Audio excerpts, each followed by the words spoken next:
Hey there, my name is Alex, I am the Silvermont, and in this video I'm going to review the first of 3 downloadable contents planned for Nioh, the Dragon of the North. This review is not sponsored in any way. I own the Season Pass for Nioh, which is £20 and will eventually include all 3 DLCs.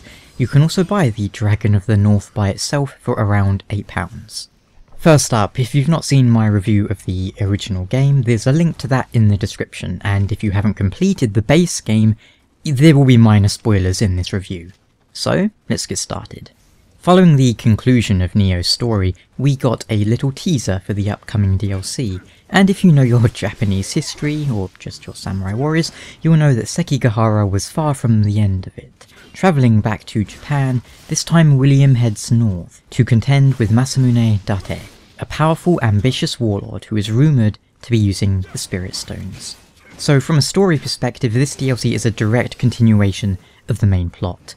You'll get to explore the new region of Tohoku, with 2 main missions and several sub-missions. I say 2 main missions, but there is technically 3, however the third is just a boss fight. Speaking of boss fights, there are 3 proper new boss fights in the DLC and 1 mini-boss, so to speak.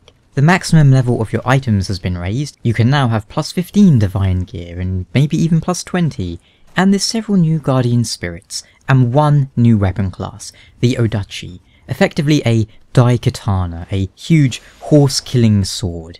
It's a lot of fun to use. Unfortunately, I'm not entirely sure how many new armor sets have been added in this expansion, due to the unique way loot is handled in Nioh. I believe it's at least 3 full sets though. Also included is a new difficulty level above Way of the Strong, Way of the Demon. Finally, new enemy types. Again, there's around 3 or 4. Nothing about Dragon of the North shakes up what you'd expect from Nioh. It's very much the same as the base game, nothing has drastically changed. If you wanted more Nioh, you're getting more Nioh. The story is still paced strangely, the combat is still amazing, and the new Odachi weapon is entertaining to swing about. But how long does the DLC take to complete?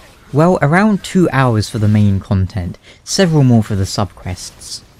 Many more if you plan on raising all your gear to maximum level and doing every mission again in Way of the Demon.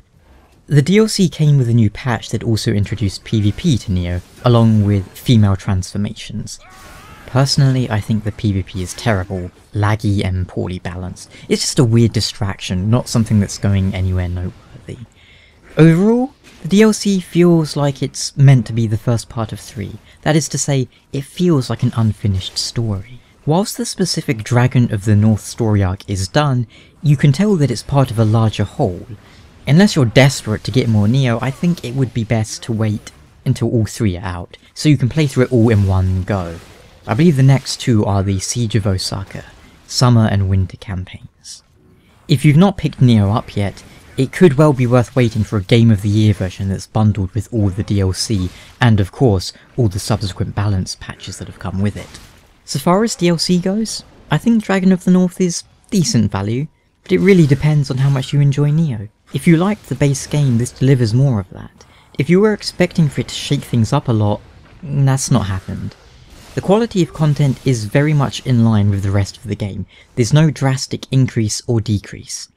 Well, that about wraps it up. I hope this review was useful or entertaining. Any questions or want to share your own opinions on the DLC? Please do so down in the comments below. Also, I now have a Discord server set up. Supporting my channel on Patreon gets you exclusive access.